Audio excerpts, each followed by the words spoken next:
Welcome to Health Diary. My name is Helen Aura and we are coming to you from the Aga Khan University Hospital. Today we will focus on breast cancer, which is the most common cancer among women. I will be joined by a panel of a cancer survivor and a doctor who will tell us more what breast cancer is and the modes of treatment. But first, here is the fact of the matter.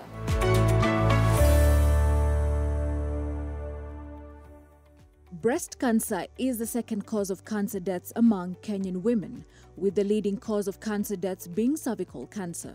This is according to the Global Cancer Observatory report of 2020. The female gender is the one more at risk of contracting the disease, but that does not mean that men are safe, as approximately 0.5% to 1% of breast cancer cases occur in men. According to the National Cancer Institute of Kenya report, counties with the most prevalent cases of breast cancer are Nairobi, Meru, Mombasa, Kiambu, Nakuru, and Embu. As we seek to understand breast cancer and some of the misconceptions that surround the disease, I'm joined by a well-able panel that will take us through the conversation. I'm joined by Dr. Marek Ostrovsky, and I'm also joined by Lorna Nyaboke, who is a cancer warrior. Welcome to the show. Dr. Marek, what is breast cancer? First of all, thank you very much for having us here today. We are at Aga Khan University, and these are not real people behind, so please don't worry. These are just dummies for the students. But they can learn, I hope, as well as all of us. Breast cancer is the most common cancer in the world. Breast cancer is the most commonly diagnosed cancer in Kenya, in East Africa. Breast cancer is one of the two biggest killers of ladies here in East Africa. And it doesn't have to happen because women in Europe and in America do not die because of breast cancer. Breast cancer, usually 80 to 85% of breast cancers start in the milk ducts. So there is nipple. Those ladies, those of you who have children who breastfed, nipple, behind the nipple there are milk ducts, and then 80%, 85% of the breast cancer starts in the duct. You ladies, you know your breasts. You know that every month the breasts become a bit swollen, a bit tender, a bit uncomfortable. They are getting ready to become pregnant and for breastfeeding. And because of those changes every month, from time to time, abnormal tissue starts growing inside the ducts. At one point, it may become something we call ductal carcinoma in situ, and for some reasons which we don't fully understand yet why, it may become cancer. It could be genetic mutation, let's say cancer running in the family, it could be pollution, it could be anything, we don't know yet. Now, I have to stress it here that only 1 in 10 of breast cancers run in the family. So very often I'm asked the question, oh, it's not in my family, it will not happen to me. It's not true because 9 out of 10 happen and we don't know why. Before we proceed with that, Lorna, you are a cancer warrior. Just take us through your journey. When were you diagnosed with cancer? I was diagnosed with cancer in year 2018. When I was on my leave, I was in the farm, we are planting. So I was the one putting the fertilizer. So after 2 days, my left arm, I started feeling fatigued. So I just assumed it was that carrying of that fertilizer. But with time, I started palpating my breast. I could feel like there's something, there's nothing. So I asked my daughter to also feel. She told me, yes, Mom, I can feel there's something. So from the breast, I proceeded to the armpits. So there were swollen lymph nodes. But to my mind, it never clicked that it could be cancer. So my days for leave were almost done. So immediately I came back to work. I came, looked for the doctor who ordered for a mammogram. And from the mammogram, it showed that there were 2 masses. And from there, she also asked for biopsy. After 2 weeks, the results were out. And the sad news was it was cancer. Yeah. What was running through your mind at this time? By that time, going through like the biopsy, you really think a lot. You could think now I'm dying, leaving my children, but the good doctors, they really assured me. I was told breast cancer doesn't kill. So I was given some 2 weeks off just to go through the sad news. But I thank God, my family, my colleagues at work, they were so supportive. I learned that even when at the chemo unit, like there's something unique. Even if you don't know someone, there's a bond. It's like you have to say hi to your next neighbor you're taking chemo with. That those maybe who are so weak, that those who want to despair. They're like many people. I told them, please, if you want to die, if you want to die, but just look at me. And whatever I told them, they came back to say thank you because of what I told them. And people are strong now. Yeah. Dr. Marek raised a key point that one of the causes of cancer could be running through the family lineage. Was this a similar case in your scenario? You may say yes, you may say no.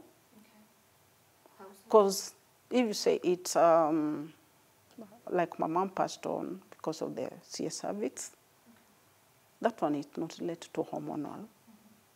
My grandma, from my dad's side, at old age, she had breast cancer. But I can't really tell. Okay. Yeah. And when you went through your diagnosis, what was the predominant cause of your cancer?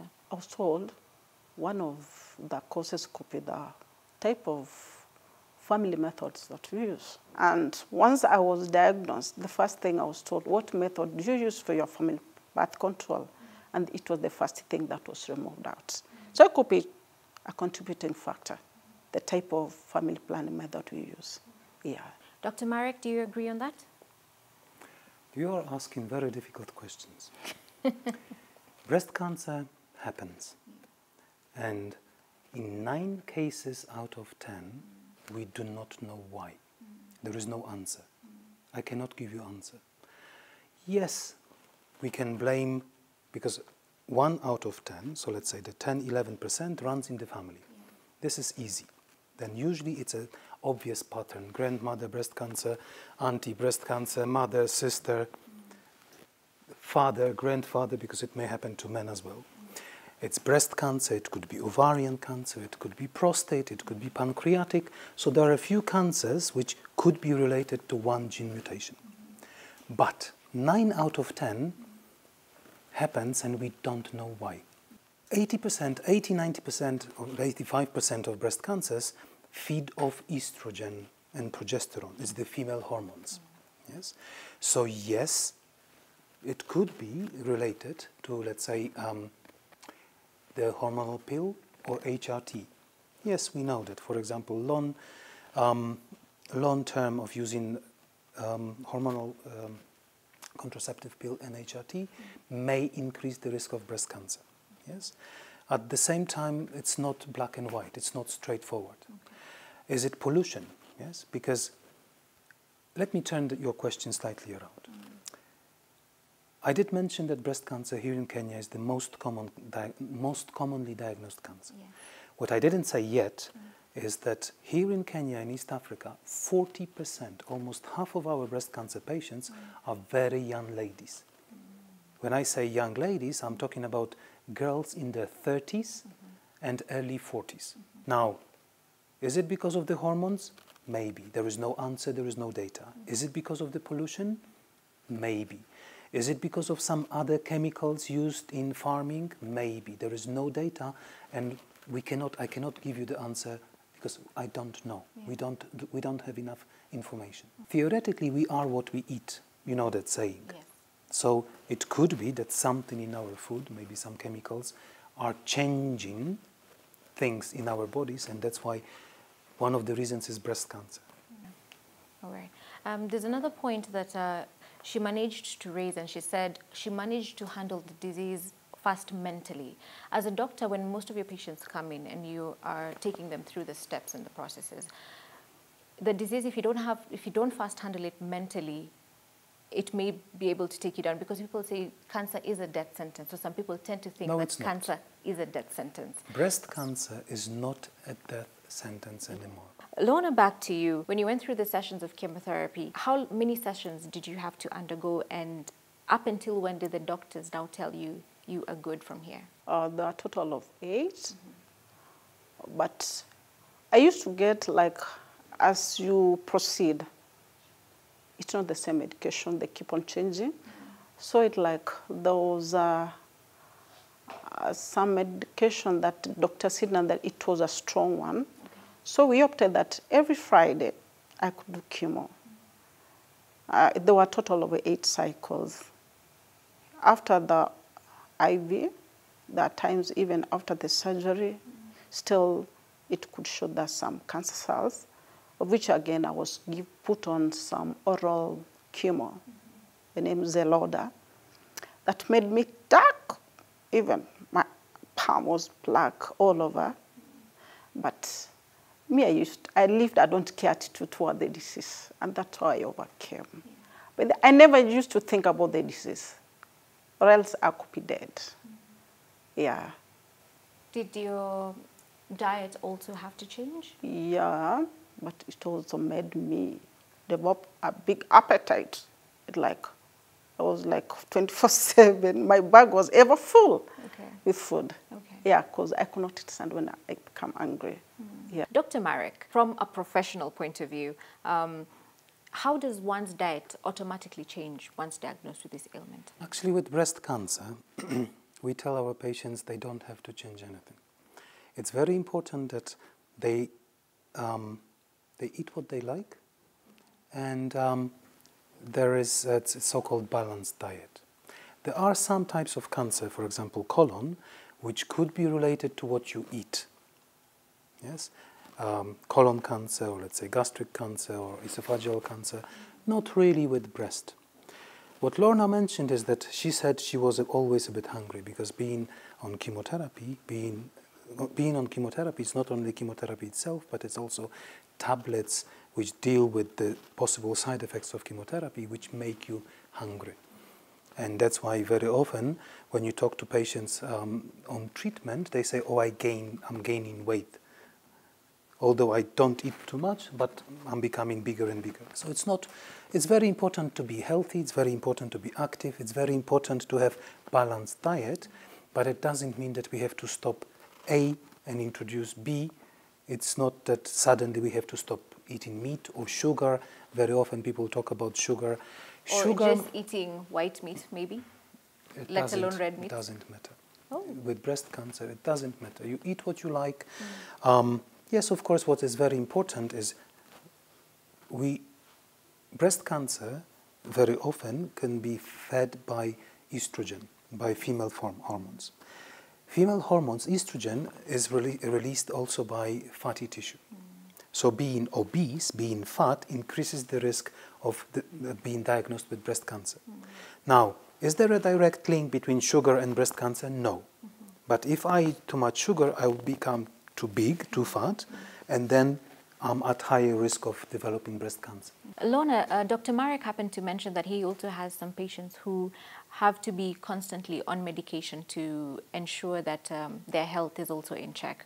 When the doctors now declared that you are cancer-free, are you under any treatment as of now? A major treatment I completed, but still even up to now, I'm on monotherapy, the tamoxifen tablet that I take once a day.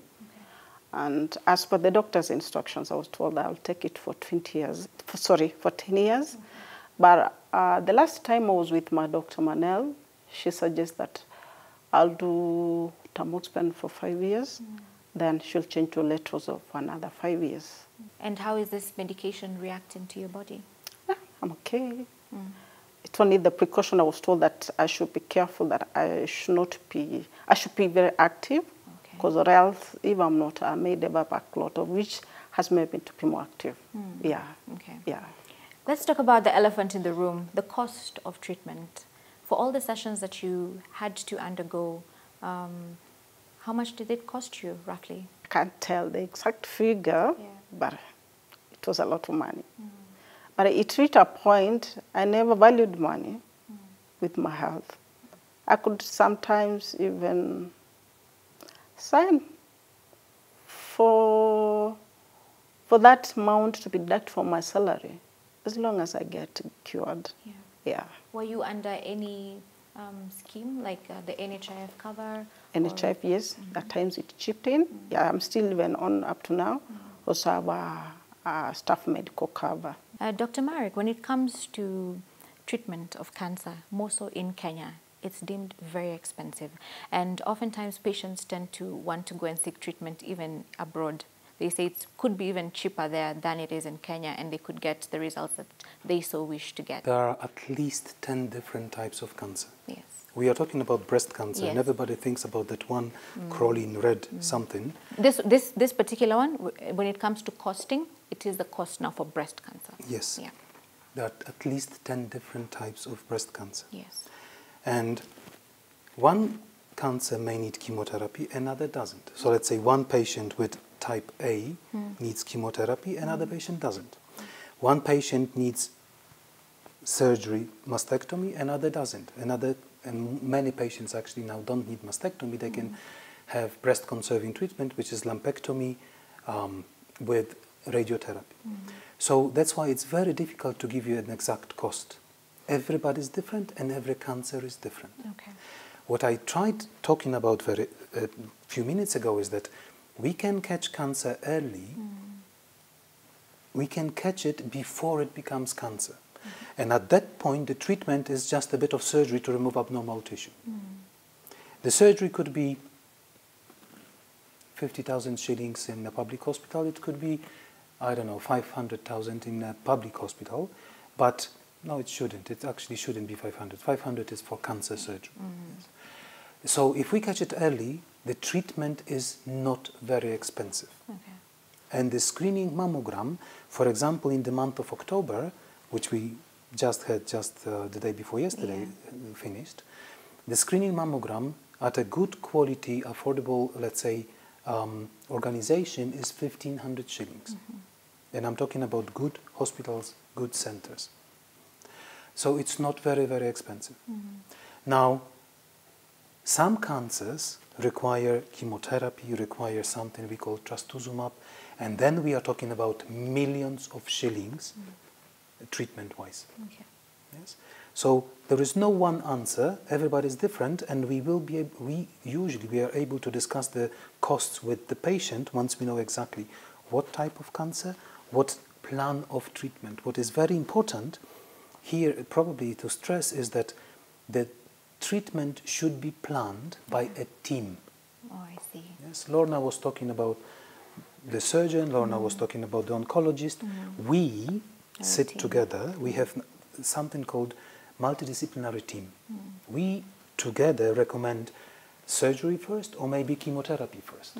Yes, because in some cases, chemotherapy first is very important. We can shrink the tumor and discuss a different type of surgery, for example. Yes. So the costs very often will be related to, is it one person deciding, oh, I will do A, B, C, and D, or is it a team which will say for this particular patient, for this problem, we will start with A, B, and C because it's much better to treat. Yeah. And very often the team is also looking at the expensive, so it's much cheaper. There's a notion that women who have not breastfed their children are also prone to breast cancer. Could you demystify that for us? It's true. We know there are huge statistics done, not in Kenya, not in Africa, but in Europe and in America, and we know that breastfeeding reduces the risk of developing breast cancer. But we are talking about big statistics. So, for example, when I'm in the clinic, very often I see ladies, young ladies, and they say, look, I have 4 children, I breastfed every single one of them for 6 months or even 12 months each. Why did I come to you with cancer? And I don't know. We did talk about it earlier. I don't know. It's unfortunately bad luck. But when we look at big statistics, when we look at thousands of patients put together, then we can see statistical there is difference. We know that those who never had children or didn't breastfeed, they're a bit, let's say, under slightly higher risk of developing breast cancer. So that's true. Okay, thank you for that. Lorna, Right now, are you more keen on even sensitizing those close to you regarding breast cancer, getting early screening done to ensure that they will just not stumble upon a lump in their breast, but will also know and be keen on taking care of their health? To what extent do you do so? At times, we tell people to go, like when there's an offer for mammogram or reduced amount for the ultrasound, to go to encourage people to go. But the problem is that when it occurs, there's no pain. I don't know. That's why most people come when it's late. But it's good to people to be encouraged to even self-breast examination. Yeah, they can do it, and from there one can pick where there's a problem and seek medical attention at early age. Okay. Yeah. All right. Dr. Marek, what would be your parting shot? A couple of messages. Number one, we can catch it early, we can cure it. Number two, the treatment doesn't have to be expensive. Number three, there are 12 symptoms, and thank you, Lorna, for mentioning it. This is a moment I would like you to Google Know Your Lemons. So ladies, have you got your phone? You can Google Know Your Lemons. There is an app, it's a free app, and using that app you can see 12 most common breast cancer symptoms. What we didn't talk about today is what will I expect to be a cancer? Yes, what would a lady, because usually it's ladies, but breast cancer can happen to men as well, what would be the symptoms? Yes, and the app I just mentioned will help us understanding it.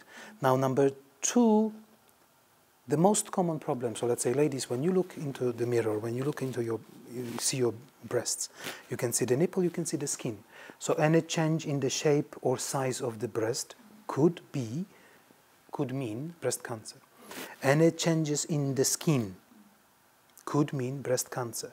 Any changes in the nipple, sometimes the nipple could be pulled in, sometimes the nipple could be crying, tears. Sometimes the nipple could be discharging bloody discharge. The message to take home is early detection saves lives, because if we catch it early, the treatment is much faster, much easier, and almost everybody with breast cancer at early stage can be cured.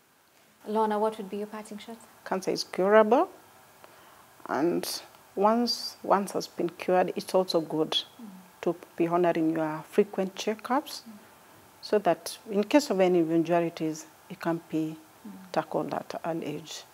Let's just say thank you for this. Thank you very much for your time. Next is the health tip. So oral hygiene should begin as early as when a child is an infant, and parents can easily do this by using a cloth to wipe the gum pads, and when the child eventually gets their first teeth, then we can graduate to using a toothbrush. Breast milk has a lot of lactose, which can easily cause dental caries in a child. So your child should visit a dentist before their first birthday. We need to monitor growth of their primary dentition to see if everything is going well. We are able to catch any conditions like dental caries early. Also, we are able to advise on diet. Another thing, we can do dental sealants or fissure sealants to help prevent cavities in children. And we're also able to catch habits that some children may have at an early age. An example of such a habit is thumb sucking. Thumb sucking is normal until the age of 4. Thank you for joining us on the show. I am sure you now have a better understanding of what breast cancer is. Always ensure you go for your regular checkups to help detect the disease early. Until next time, bye-bye. Testing 1 2, mic testing 1 2, mic testing 1 2. Thank you for joining us on the show. I am sure you have now Thank you for joining us on the show. And what exactly breast cancer is, I'm joined by a panel. I'm joined by Dr. Marek